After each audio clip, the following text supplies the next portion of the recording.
Hemos estado escuchando lo que Dios nos tiene que decir en el Evangelio de Mateo. Cuando me puse la meta de que estudiáramos y escucháramos a Dios a través de lo que escribió e inspiró en los Evangelios, pensé que se trataba de un estudio riguroso de lo que Jesús había hecho con sus discípulos y entender esta dinámica de anunciar el reino. Pero conforme pasan las semanas y avanzamos en este estudio, me doy cuenta que los evangelios son realmente una conversación entre Dios y el lector. Y cada cosa que Jesús pasó con sus discípulos, cada enseñanza que les dio, cada pregunta que les hizo, es una pregunta que me está haciendo hoy en día a mí y te está haciendo hoy en día a ti.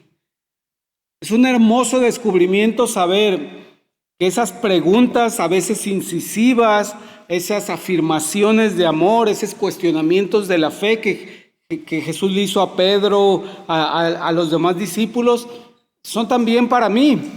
No solo para el domingo, sino también para el lunes y para el viernes y los demás días. Son para que yo recuerde estas preguntas y le conteste a Dios estas preguntas el domingo, pero el lunes y el viernes también. Tenemos dos hermanos aquí en la ciudad que son Alfonso y Tere Juárez. Ellos son terapeutas y ellos dan terapia infantil de todo tipo, lenguaje, conducta. Su especialidad es el espectro del autismo. Y ellos tienen una metodología muy práctica cuando un niño, una familia va a consultarles. Cuando la familia llega y quieren la consulta para uno de sus hijos, ellos toman datos, pero parte de ese contacto para conocer a la familia y al niño específicamente implica que Alfonso o Tere piden permiso a la familia y a la escuela para estar 1 o 2 días en la escuela observando al niño, observando sus conductas, observando cómo se comunica con otros. Y ahí están, 1 o 2 días ahí pasan de manera un poquito de incógnito, sin que se dé cuenta el niño, pero están observándolo. Y cuando hablamos de los evangelios, no se trata únicamente de la historia de Jesús y sus discípulos, sino tiene que ver cómo me está observando Dios, cómo me está observando Cristo, no solo los domingos, sino también los lunes de reto y también los viernes de descanso, de felicidad, porque concluimos una semana con éxito, una semana laboral. Y quiero que pienses así a medida que avanzamos los evangelios, cada vez que Jesús hace una pregunta, te la está haciendo a ti y Él espera una respuesta. Cristo, así como esperó una respuesta de sus discípulos, espera una respuesta de nosotros. Y antes de empezar con el capítulo 15, quiero solamente ver un detalle del capítulo 14, perdón, antes de empezar con el 16, un detalle con el capítulo 15. Jesús terminó el capítulo 15 rodeado de una multitud y de repente pasaron 3 días y no habían tenido una comida sustanciosa en ese tiempo y Jesús decidió alimentarles, tuvo compasión de ellos.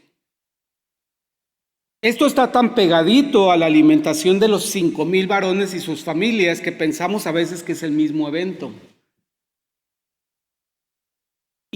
Pero lo más importante es la audiencia que estaba en esas 2 grandes alimentaciones que Jesús hizo de la audiencia, de su audiencia. Y si pudiéramos compararlas para que no pensemos que se trata de la misma, tenemos que diferenciar la alimentación de los 5,000 varones con sus familias de los 4,000 varones por sus familias. ¿Por qué es importante hacer esta comparación? Porque la enseñanza práctica, la aplicación práctica de comparar estas 2 alimentaciones que hizo Jesús masivas, este acto de compasión masivo, es para que yo derribe esa idea de que hay personas que no merecen que yo les comparta el evangelio o hay personas que no merecen que yo les tenga misericordia de ellas. Porque a veces esa distinción hacemos. Si pasa una persona que es muy diferente a mí o que no cumple ciertos requisitos que yo quiero, no, tal vez yo no sea la persona que deba hablarle de Dios a esa persona. Quizá no sea buena idea que yo le comparta mi fe o que yo tenga compasión y le solucione un poquito su necesidad que tiene esa persona. Bueno, comparemos la alimentación de los 5,000, eran predominantemente familias judías. Y los discípulos no tuvieron ningún problema con que Jesús les alimentara, no había ningún problema. Sin embargo, en Mateo 15 predominaban los gentiles en ese grupo de gente. Recuerden que estaban, el lugar donde no fue en Galilea, no fue en territorio judío, sino fue en la región de Decápolis. La región de Decápolis es una región donde hay 10 ciudades. De las 10 ciudades de las que estamos hablando, 9 estaban fuera del reino de Israel y solo Esitópolis estaba dentro de Israel. Todas las demás estaban en Jordania y en Líbano o en Siria, incluyendo una ciudad que se llamaba Filadelfia, que después se convirtió en Amán, la capital de Jordania.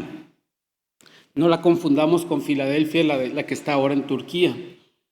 Pero Jesús no estaba ni siquiera en el reino de Israel, y aún así tuvo compasión de toda esa gente, que la mayoría eran gentiles, y compartió y los alimentó. Cuando alimentó a los judíos, a los 5,000, utilizó lo que había, 5 panes y 2 pescados. Y cuando alimentó a los 4,000 en el capítulo 15, contaba con 7 panes y unos pocos pescados. En la primera alimentación sobraron 12 cestas de comida, en la segunda sobraron 7 canastas de comida. La primera alimentación fue en primavera, la segunda, la del capítulo 15, fue en el verano. Y en la primera, todas esas familias judías que estaban ahí escuchando a Jesús habían estado con él un día. Las que estaban en Decápolis habían pasado 3 días ya con él, era como un poquito más crítico. Y uno se preguntará por qué repitió este milagro Jesús con tanta proximidad, un par de meses de diferencia. Bueno, obviamente tenía que suplir la necesidad, pero también quería enseñarles a sus discípulos que la bondad de Dios, el evangelio de Dios alcanzaba aún a aquellos que ellos no consideraban que tenían conocimiento de Dios, aquellos que consideraban impuros como consideraban a los gentiles. Los israelitas. Entonces Jesús hizo este ejemplo para decir, si el cuidado y la bendición y la misericordia de Dios llegan a esta gente que no son judíos, también la salvación va a llegar a estos judíos. Y es lo que nosotros tenemos que pensar cuando estamos enfrente de esta persona que es demasiado diferente a mí, que ante mis ojos no solo es inmoral, o que quizás es un criminal, o que quizás es una persona que deteriora la sociedad, deteriora el ambiente, es una amenaza para mi familia. Tengo que pensar que también la misericordia de Dios y la salvación de Dios es para esa persona, es para esa alma. No sé en quién estás pensando, quizás en los inmigrantes, en los delincuentes, en los traficantes de todo tipo de objeto o persona, pero la misericordia de Dios quiere alcanzar a esas personas. Y no creas que va a formar una persona especial para alcanzarlas. Él quiere alcanzar a esas personas con la iglesia, y la iglesia eres tú. En el Evangelio de Mateo, en el capítulo 16, comienza con un encuentro de Jesús con un grupo de líderes religiosos. Los fariseos por un lado y los saduceos por otro lado, que se juntan y le dicen a Jesucristo, danos una señal del cielo. Y Jesús les dice que son una generación mala y adúltera por tentar a Dios pidiéndole una señal del cielo. Oremos. Padre bendito, bendice nuestro oído, nuestra atención, nuestro corazón al estar dispuesto al escuchar, entender, retener y obedecer tu palabra, Señor. En el nombre de Cristo te lo suplicamos. Amén. La lección clave de este capítulo es que Pedro confiesa quién es para él Jesucristo. ¿Qué representa para él Jesucristo? Sin embargo, hay que ver en el episodio, en el capítulo completo, que hay información interesante y el contexto, recuerden que el contexto de este capítulo es que Jesús ya se había retirado de enseñar abiertamente. Ahora estaba enseñando en clave a través de parábolas y Jesús ya se había retirado de la confrontación con las autoridades religiosas y había establecido como un retiro con sus discípulos. Y este retiro le sirvió para que sus discípulos se entendieran y procesaran lo que venía, que era el arresto, maltrato, acusación, castigo y muerte de Jesucristo, que hasta este momento no les pasaba por la mente qué significaba eso, ¿verdad? Entonces, Cristo empezó esta etapa para enseñarles, después de la confesión de Pedro, que Pedro reconoció, sí, tú eres el ungido, tú eres el Cristo, tú eres el Mesías, eres el Salvador, el Hijo de Dios. Entonces ya Jesucristo les empezó a hablar abiertamente de por qué era necesario que Él fuera crucificado y muerto. Y en este capítulo digamos que hay 4 movimientos, hay 4 cosas importantes que pueden llegar y son muy personales para el creyente en su relación con Jesucristo. Estas 4 cosas son que en los primeros 5 versículos de este capítulo Jesús encuentra conflicto con las autoridades religiosas de su tiempo. Hay un conflicto y él es tentado por el enemigo. Le dijo, danos una señal del cielo a ver si es cierto que tú eres el ungido, el Mesías. En segundo lugar, vemos que hay un movimiento que es la confusión entre sus discípulos. Otra vez manifiestan incredulidad sobre lo que está pasando. Tienen su mirada en las cosas físicas, en que no tenían pan, y el Señor les estaba hablando de la levadura de los fariseos y los saduceos. Y tienen confusión. Vamos a ver que la confusión siempre es resultado de incredulidad. Cuando estás confundido en tu vida, es muy probable que estés incrédulo ante algo que Dios te ha dicho o una promesa que Dios tiene para ti. Esto ocurre en los versículos 6 al 12. Después, entonces, sí, del versículos 13 al 20 llega la confesión de Pedro cuando Jesús hace 2 preguntas. Le pregunta, ¿quién dice la gente que soy yo? Y después de esa pregunta, ¿y tú, Pedro, quién dices que soy yo? Y hay una confesión muy explícita y muy hermosa y una respuesta muy importante de parte de Cristo ante esta confesión. Sin embargo, como somos los seres humanos, podemos tener un acierto delante de Dios, podemos ser obedientes a Dios, pero casi siempre después de eso nos vamos a equivocar, vamos a dudar y a lo mejor hasta podemos ser de molestia a Dios. Y eso es lo que pasa en los versículos 21 al 28. Cuando Jesús les dice abiertamente que será crucificado y arrestado, Pedro tiene una actitud incorrecta que es hasta incluso demoníaca, esta reacción de Pedro. Ahorita lo veremos. Pero dice así el versículo 1 de este pasaje. Vinieron los fariseos y los saduceos para tentarle y le pidieron que les mostrase señal del cielo. Mas él respondiendo les dijo, cuando anochece, decís, buen tiempo, porque el cielo tiene arreboles. Y por la mañana, hoy habrá tempestad, porque tiene arreboles el cielo nublado. Los arreboles es como la luz así rojiza que se ve en las pequeñas nubes al atardecer o en la mañana. Ese es lo que se llama el arrebol, este brillo que hay en el cielo. Hipócritas, sabéis distinguir el aspecto del cielo, mas las señales de los tiempos no podéis. La generación mala y adúltera demanda señal, pero señal no le será dada, sino la señal del profeta Jonás. Y dejándolos, se fue. Entonces, este capítulo, este periodo de tiempo comienza con un conflicto una vez más con las autoridades religiosas, con aquellos que establecen los estándares y las normas de conducta, lo que es socialmente aceptable, lo que es tradicionalmente aceptable, lo que ellos dicen que agrada a Dios. Y es interesante porque tenemos aquí a 2 grupos que eran antagónicos. Los fariseos se consideraban sabios y rigurosos cumplidores de la ley, Pero los saduceos eran otra cosa, eran una secta diferente de judíos. De hecho, ellos pensaban que no había un ámbito espiritual, no había un ámbito no creían en la resurrección, no creían en que Dios interviniera en los asuntos diarios del hombre.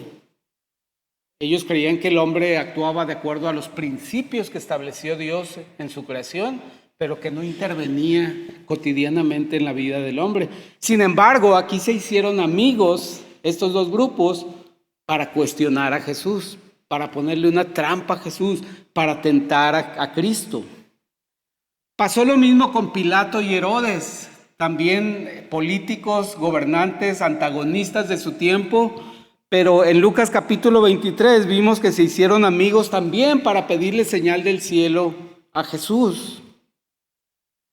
Y lo malo con esta petición, esta tentación, dice la palabra, que hicieron los saduceos y los fariseos a Cristo, es que estaban ignorando y estaban descartando todos los milagros que Dios había hecho en su vida. Y a veces así nos pasa a nosotros. Estamos casi exigiéndole a Dios, Dios, concédeme esto, sálvame de esta situación, rescátame de esta necesidad, ándale, lo necesito. Y estamos hasta con duda, con incertidumbre y olvidamos, estamos angustiados porque ya se nos olvidó que Dios nos ha bendecido en otras muchas ocasiones, nos ha librado vez tras vez tras vez de cosas que sabemos y de cosas que no sabemos, nos ha librado nuestro Dios. Creo que todos tienen ejemplos de esas cosas donde después se enteran porque alguien les platicó que fueron librados de una amenaza, de un problema, de una situación, de un accidente. Pero este era el problema, lo que molestaba a Jesús, que él había hecho muchos milagros de acuerdo con su plan para darse a conocer, dar a conocer el reino, y estos hombres los habían visto como señales de la tierra. Como, pues sí, eso pasó, probablemente fue casualidad o se sanó solo, probablemente ya se iba a sanar y coincidió con que llegó Jesús. Tal vez lo que, aparte de estar desacreditando los milagros de Cristo, ellos querían ver algo del cielo, querían quizá que descendiera fuego del cielo como en el profeta Elías, o que descendiera comida del cielo, maná del cielo como hizo Moisés.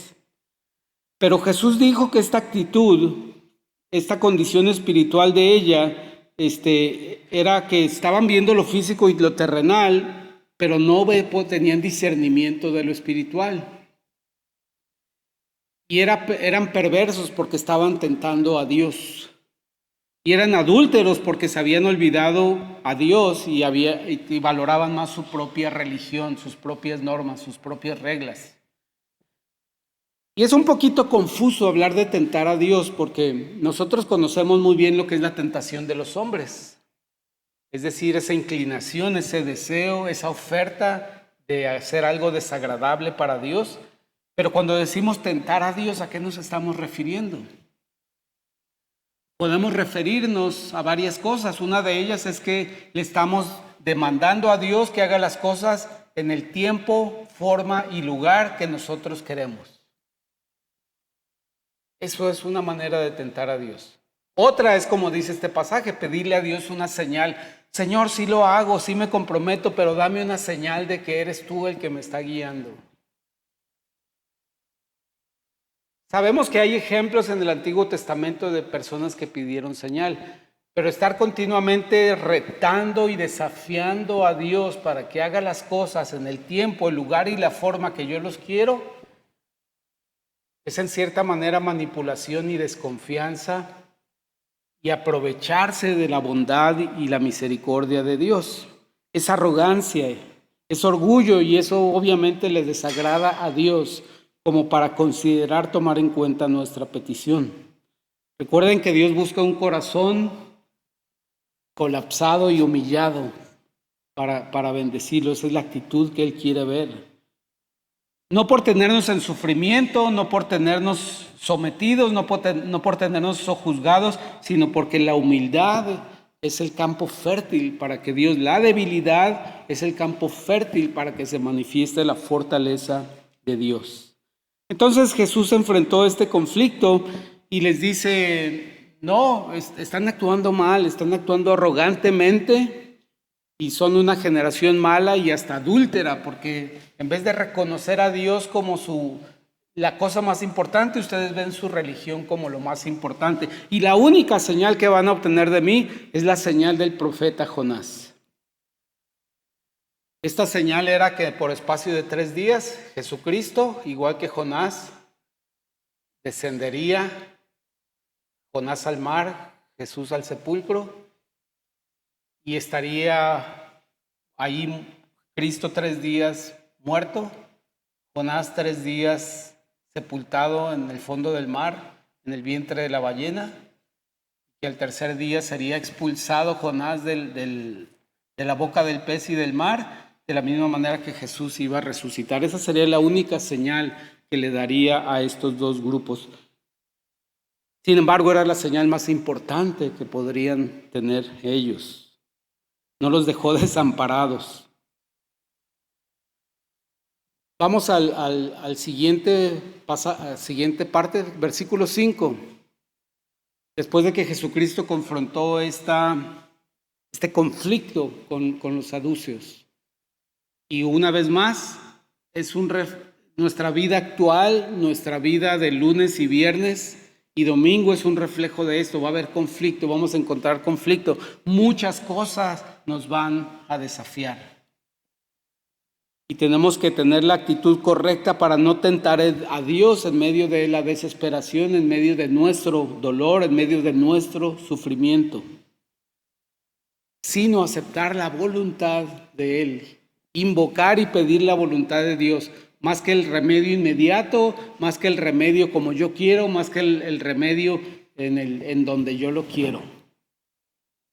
Mejor que sea la voluntad de Dios lo que se haga. Fue precisamente la oración de Cristo cuando estaba en sufrimiento. Dice el versículo 5, llegando sus discípulos al otro lado se habían olvidado de traer pan, y Jesús les dijo, mirad, guardaos de la levadura de los fariseos y de los saduceos. Ellos pensaban dentro de sí, los discípulos, diciendo, esto dice porque no trajimos pan. Y entendiéndolo Jesús les dijo, ¿por qué pensáis dentro de vosotros, hombres de poca fe, que no tenéis pan? ¿No entendéis aún, ni os acordáis de los 5 panes entre 5,000 hombres, y cuántas cestas recogisteis? ¿Ni de los 7 panes entre 4,000, y cuántas canastas recogisteis? ¿Cómo es que no entendéis que no fue por el pan que os dije que os guardaseis de la levadura de los fariseos y de los saduceos? Esto se llama cuestionamiento.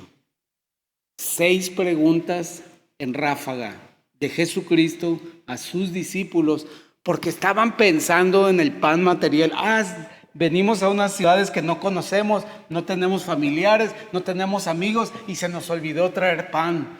Y el Señor ya nos los está recordando diciendo, cuídense de la levadura de los saduceos y de los fariseos. Y el Señor te dice a ti en domingo, te dice a ti en lunes y también en viernes, ¿por qué pensáis dentro de vosotros, hombres de poca fe, que no tenéis pan? Te lo está preguntando el Señor.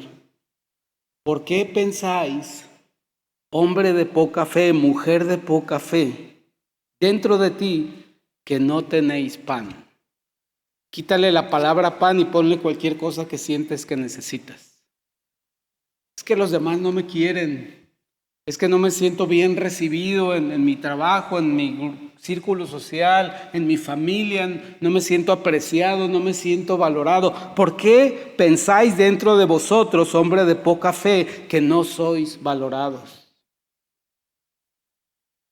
Esta pregunta nos la hace el Señor el domingo, el lunes y el viernes, cuando nos sentimos despojados, necesitados, sentimos que no podemos, que no tenemos la energía, que no tenemos la inteligencia, que no tenemos el conocimiento, que no tenemos la perseverancia. El Señor nos hace esta pregunta: ¿por qué pensáis dentro de vosotros, hombres de poca fe, que no tenéis esto o aquello. Y nos da una pregunta de seguimiento. ¿No entendéis aún, ni os acordáis de los 5 panes entre 5,000 hombres y cuántas cestas recogisteis? Es decir, cuando pensamos que no tenemos, que no podemos, que no somos, que no tenemos los recursos, el Señor nos dice que no te acuerdas que hace 3 años te permití este logro, te permití esta victoria, te permití esta bendición en tu vida. Y no solo te la permití a ti, sobró para que compartieras con alguien una bendición. Este es el diálogo que tenemos con el Evangelio los domingos, pero también los lunes y los viernes. Tenemos estas preguntas presentes porque el Señor las hizo en aquel momento. Y el Señor, Dios, es el único autor de libros, es el único escritor de libros que está presente cuando cualquier lector está leyendo su palabra. Ha habido grandes escritores, autores en la historia de la humanidad, pero ninguno de ellos pudo ver ni estar presente cuando el 1% de sus lectores estaban leyendo su obra. Dios está presente cuando tú lees, cuando tú meditas, cuando tú te apropias de una pregunta, de una promesa que Dios te hace. Ahí está el Señor. Ahí está el Señor viéndote tu conducta, qué piensas, cómo te sientes, así como mis hermanos Juárez están viendo a los niños en la escuela para pensar cómo les van a ayudar en su terapia. Y entonces el Señor hace una pregunta que los ubica. ¿Qué no entendéis? ¿Cómo es que no entendéis que no fue por el pan que os dije que os guardaseis de la levadura de los fariseos y de los saduceos? Se refería al pecado, la levadura. La metáfora en la Biblia de la levadura es que es algo que afecta a toda la masa y es una metáfora del pecado que contamina a toda la vida del hombre, aunque sea un pecado pequeño. Aunque sea poquita levadura, va a terminar afectando a toda la masa. Aunque sea un pecado pequeño, si no está confesado y perdonado, va a terminar contaminando toda mi vida. Dice el versículo 2, entonces entendieron que no les había dicho que se guardasen de la levadura del pan, sino de la doctrina de los fariseos y de los saduceos. Esta fue una confusión que tuvieron los discípulos.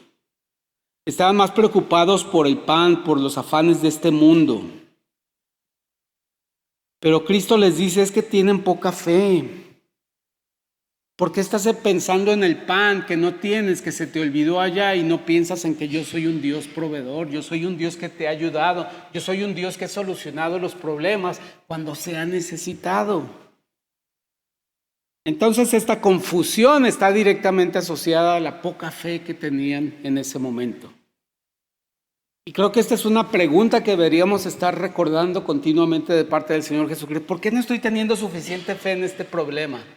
¿Por qué no estoy teniendo suficiente fe en este desafío? ¿Por qué no estoy teniendo suficiente fe en esta situación? Está con nosotros Santiago Medina. Hace 4 meses que está estudiando en El Paso. Supongo que pasó momentos difíciles cuando uno se va no solamente a estudiar a otra ciudad lejos de su familia, sino se va a estudiar a otro país. Pero esta pregunta nos la hace el Señor continuamente en domingo, en lunes y el viernes. ¿Por qué no tienes suficiente fe para esto que estás enfrentando? ¿Por qué no tienes suficiente fe? Ni recuerdas que yo he provisto y te he dado lo necesario, los recursos y la fortaleza necesaria, y te he demostrado que te voy a acompañar y te voy a ayudar y te voy a bendecir. La fe tiene memoria también.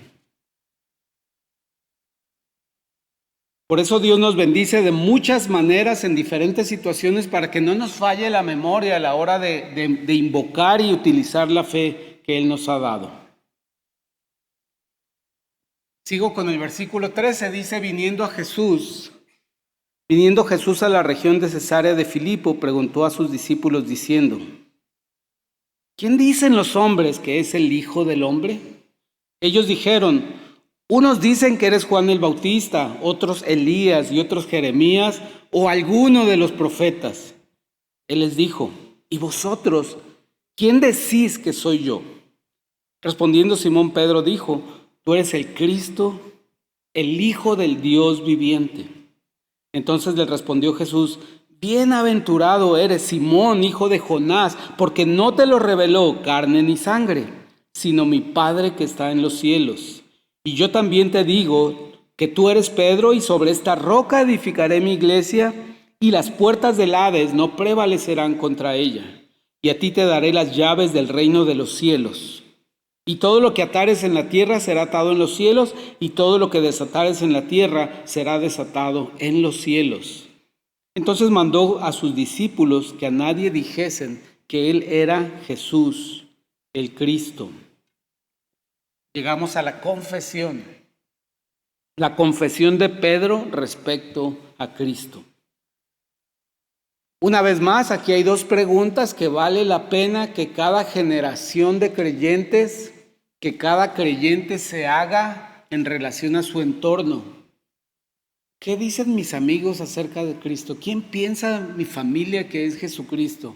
¿Quién piensa la prensa que es Jesucristo? ¿Qué piensa la industria del entretenimiento que es Jesucristo?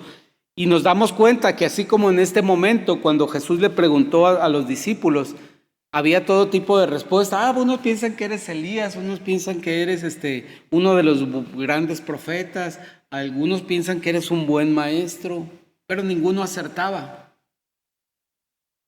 Y así es increíble, a mí me parece algo increíble, hablando de la industria del entretenimiento, tan completamente errados que están en quién es Jesucristo. Están completamente errados en quién es Jesucristo y cuál es la obra de Jesucristo. Hasta me da pena ajena que la industria del entretenimiento siempre representa a Jesucristo de una manera completamente incorrecta.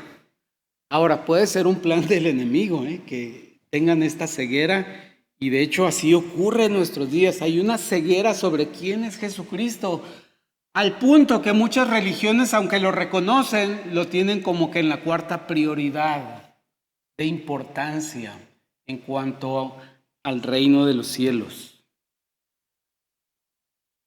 Nos hace entender que ningún hombre puede confesar quién es verdaderamente Cristo si Dios el Padre no se lo revela, lo dice Mateo capítulo 11.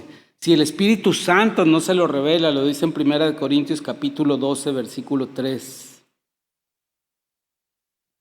Y es importante que lo revele Dios y lo revele el Espíritu Santo para que no haya error, porque es importante lo que yo digo y quién digo que es Jesucristo para mí. Es tan importante como mi salvación. Si yo reconozco quién es exactamente Cristo, estoy en la posición de entender que me está ofreciendo perdón, entender que me está ofreciendo salvación a cambio de reconocerlo a Él, a cambio de reconocer mi pecado, a cambio de arrepentirme de mi pecado y pedirle a Él que me dé acceso a esa salvación y me adopte en su reino. Noten algo curioso que pasó con los discípulos. A los discípulos Jesús nunca les dijo arrepiéntanse de su pecado, no les dijo confiésame tu pecado. No se refiere a ese tipo de confesión cuando confesamos el nombre de Jesucristo.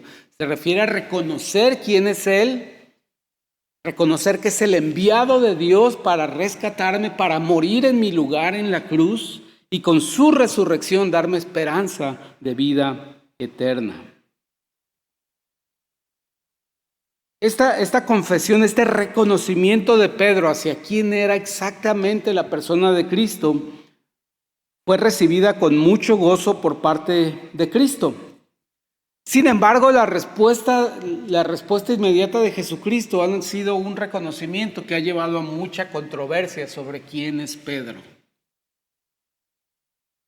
Y después se asoció esta respuesta de Jesucristo para decir que Pedro había recibido en ese momento la supremacía absoluta del gobierno de la iglesia en la tierra por toda esta época. Y vale la pena que veamos un poquito esa confesión. En esa confesión, déjenme regreso al pasaje. Jesús le dice a Pedro, Bienaventurado, porque no te reveló esta verdad ni persona alguna, sino mi Padre que está en los cielos. Y en el versículo 18 le dice, yo también te digo que te reconozco que eres Pedro. Pedro significa piedra. El nombre Pedro significa piedra. Y inmediatamente dice Jesús, y sobre esta roca edificaré mi iglesia. Difícil más bien fácil de confundir. Cuando dice roca, ¿se refiere a la piedra que es Pedro? ¿O cuando dice roca, a qué se refiere? Bueno, esa es la duda que quiero aclarar. La roca es Jesucristo. Así lo dijo Cristo mismo en capítulo 21 de Mateo, citando al profeta Isaías en el capítulo 28, versículo 16.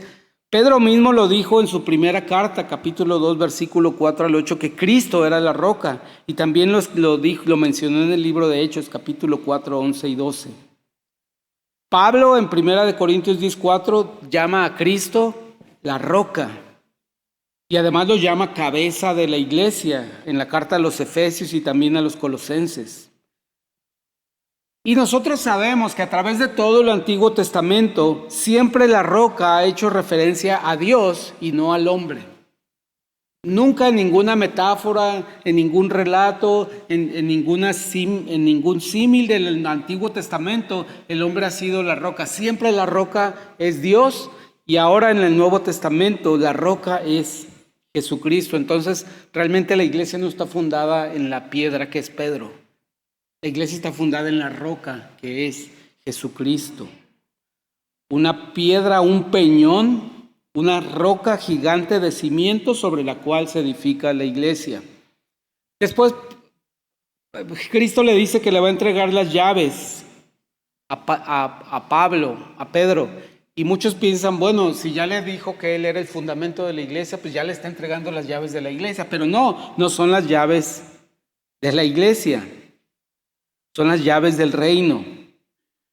No son las llaves que determinan quién tiene acceso a la muerte o a la vida o a la eternidad. No, esas solamente Cristo lo tiene, dice Apocalipsis 1:18. Estas llaves que dice Cristo que le entrega a Pedro, son las llaves que indican autoridad y mayordomía en la administración de la misión de la iglesia.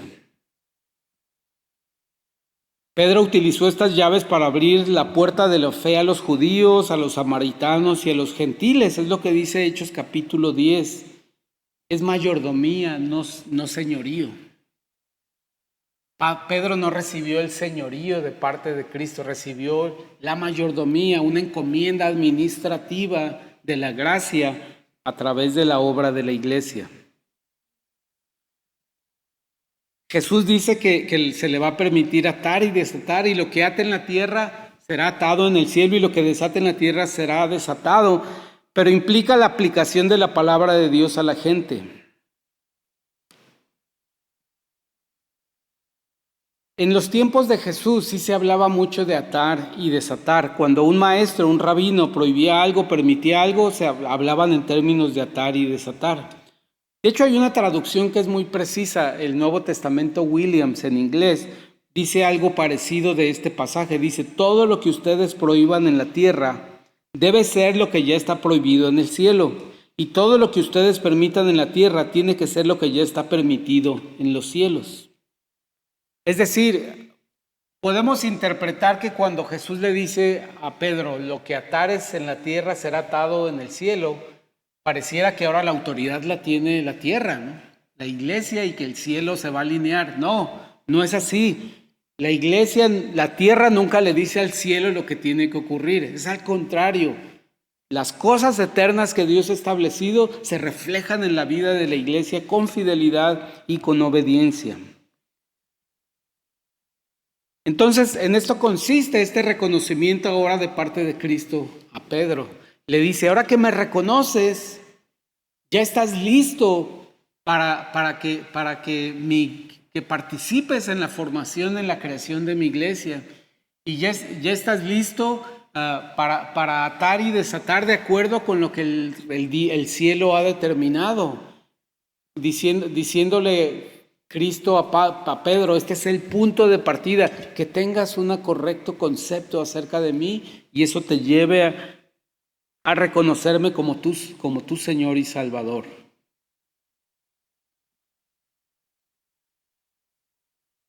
Siempre la tierra obedece lo que el cielo ordena, no lo que dice la iglesia. Y algo muy hermoso es que esta es la primera ocasión en el Nuevo Testamento que se menciona la palabra iglesia. Y es derivado de que alguien reconoció exactamente por revelación de Dios y del Espíritu Santo quién era Cristo. Y cuando tú reconoces quién es verdaderamente Cristo, qué oferta te hace, qué demanda de ti, y recibes esa oferta y depositas tu fe en ese Cristo, entonces ya eres parte de esta iglesia y estás capacitado para colaborar en esta iglesia. Hermanos, voy a dejar el último punto, es decir, el último movimiento de lo que pasó aquí, la corrección que hizo Cristo para el siguiente mensaje que será el próximo domingo. Ojalá te haya transmitido esto que he descubierto en estos últimos meses.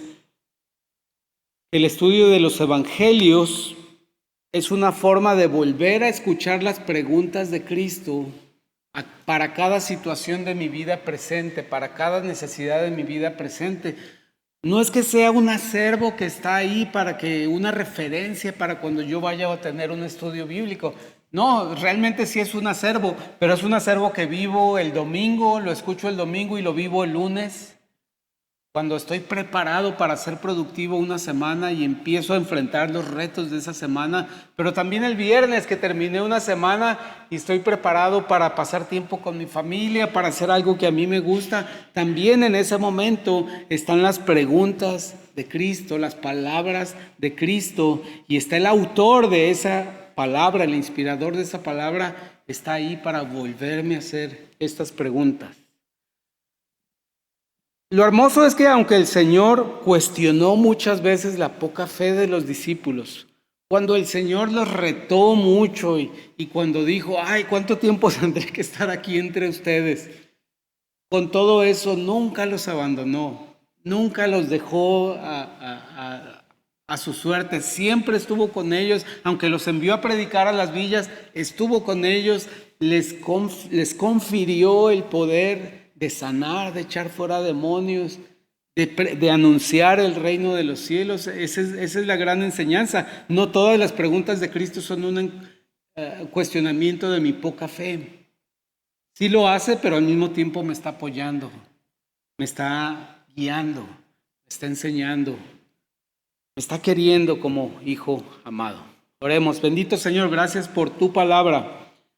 Gracias por estas preguntas que resonaron en Decápolis para los discípulos sobre cuestiones muy diferentes, pero son palabras que resuenan, son preguntas que resuenan en mis días, en mis momentos difíciles, en mis momentos prósperos, en mis momentos de logro, en mis momentos de celebración, Padre, que podamos traer a la mente y al corazón estas palabras tuyas, porque estas palabras constituyen la comunicación que tenemos contigo. Y la comunicación contigo es la relación que tenemos contigo. Y como toda comunicación puede mejorar y como toda relación puede mejorar, fortalecerse y podemos estar cercanos a tu corazón. Porque tu palabra dice que es ahí los que están cerca a quienes les revelas tus planes y tus disposiciones.